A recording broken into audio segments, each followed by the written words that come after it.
If you pay attention to your breathing, you will notice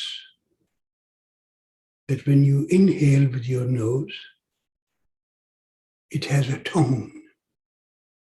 When you exhale, it also has a tone. Sensitive listeners can hear the difference between those two tones.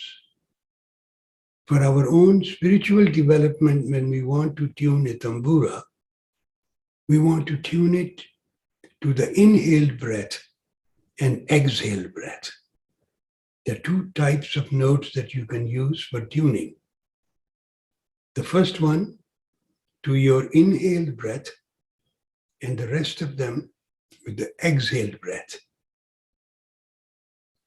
When you play tambura and the sounds are very similar to your own breathing, then the effect that you get from listening is totally different than if you are playing tambura based on a traditional C, D, E, F, G, A, B, whatever.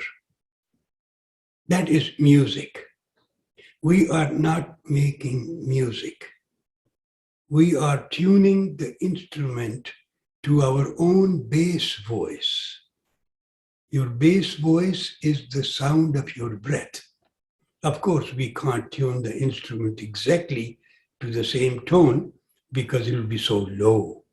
So a relative tonic, a relative bass note in a higher octave, we can tune because it's the same note. And you know, when you tune one string, you establish that, and then you tune the other one exactly matching that. When you play one, the second one will automatically vibrate.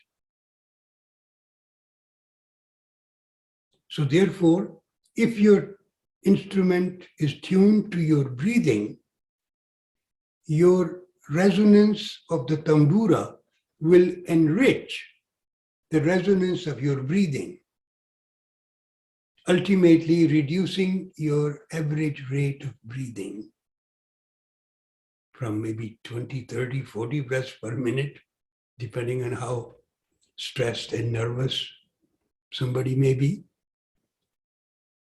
And then when you play the tambura on those tones, you can create exposure to the altered states of awareness, which means your higher minds. And we have them. We have 7 different minds.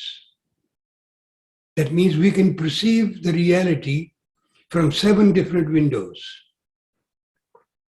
Depending on which floor you are most comfortable, is what we normally use as our perceptual reality.